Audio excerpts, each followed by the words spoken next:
చందు, అశ్విన్ బాబు, loan recovery agent. Loan కట్టకుండా తప్పించుకుని తిరిగే వారి దగ్గర నుంచి డబ్బులు వసూళ్లు చేస్తుంటాడు. ఈ క్రమంలో శైలజ, దిగంగన సూర్యవంశి ని చూసి ప్రేమలో పడతాడు.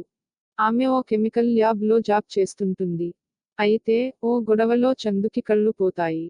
అనంతరం శివుడి అనుగ్రహంతో జరిగిన ఓ నాటకీయ సంఘటన కారణంగా చందు కళ్లకు ఆపరేషన్ జరుగుతుంది.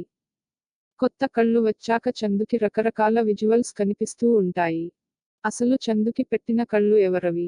చందుకి కనిపిస్తున్న విజువల్స్ ఏమిటి? ప్రశ్న చిహ్నం. శివుడి అనుగ్రహంతో చందు ద్వారా జరిగిన కార్యం ఏమిటి? ఈ మధ్యలో డోగ్రా కుక్క పాత్ర ఏమిటి అనేది మిగిలిన కథ. ఈ శివం భజే సినిమాలో ఇంట్రెస్టింగ్ క్రైమ్ డ్రామా ఉన్నా కొన్ని చోట్ల ప్లే చాలా సింపుల్ గా సాగుతుంది.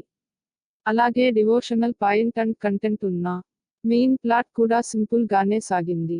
అటు హత్యలకు సంబంధించిన ట్రాక్ కూడా బాగాలేదు. ఈ ట్రాక్ కి మోటివ్ ఇంకా బలంగా ఉండాల్సింది. మొత్తానికి మేకర్స్ తాము అనుకున్న కంటెంట్ ను స్క్రీన్ మీద బాగా ఎలివేట్ చేసినా కొన్ని సీన్స్ ఆకట్టుకోలేకపోయాయి. శివం భజే ఫస్ట్ హాఫ్ లోని కొన్ని సన్నివేశాలు ఆకట్టుకోవు. పైగా హీరో అశ్విన్ బాబు క్యారెక్టర్ కూడా బలహీనంగా సాగుతుంది. ఆ పాత్రకి కొత్త కళ్ళు వచ్చాక ఆ పాత్రలోని పెయిన్ ఆశించిన స్థాయిలో ఎలివేట్ కాలేదు. దీనికి తోడు సినిమాలో నాటకీయత ఎక్కువవడంతో సహజత్వం లోపించింది. ఇక మొదటి భాగంలో అశ్విన్ బాబు, హీరోయిన్ దిగంగన సూర్యవంశి మధ్య సాగిన ప్రేమ సన్నివేశాలు కూడా ఆకట్టుకోలేకపోతాయి. సాంకేతిక విభాగం. దర్శకుడు అప్సర్ ఈ డివోషనల్ సస్పెన్స్ థ్రిల్లర్ కి గుడ్ ట్రీట్మెంట్ ని యాడ్ చేసి ఇంట్రెస్ట్ పెంచలేకపోయారు. అలాగే క్రైమ్ ట్రాక్ ఇంకొంచెం బెటర్ గా రాసుకుని ఉండాల్సింది.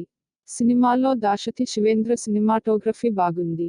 కీలక దృశ్యాలతో పాటు సెకండ్ హాఫ్ లో వచ్చే కొన్ని కీలక సన్నివేశాలను కెమెరామెన్ చాలా బాగా చూపించారు. వికాస్ బడిస సంగీతం పర్వాలేదు. చోటా కె. ప్రసాద్ ఎడిటింగ్ కూడా ఆకట్టుకుంది.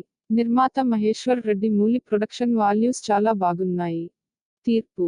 డివోషనల్ సస్పెన్స్ థ్రిల్లర్ గా వచ్చిన ఈ క్రైమ్ మిస్టీరియస్ డ్రామాలో కొన్ని థ్రిల్లింగ్ ఎలిమెంట్స్ పర్వాలేదు. అయితే కథాకథనాలు స్లోగా సాగడం, ఫస్ట్ హాఫ్ లో ఇంట్రెస్టింగ్ ఎలిమెంట్స్ మిస్ అవ్వడం, అనవసరమైన సన్నివేశాలతో సినిమాని నింపడం వంటి అంశాలు సినిమాకి మైనస్ గా నిలిచాయి. ఓవరాల్ గా ఈ సినిమా ప్రేక్షకులకు అనుకున్న స్థాయిలో కనెక్ట్ కాదు. Please do subscribe, comment and like చేయండి.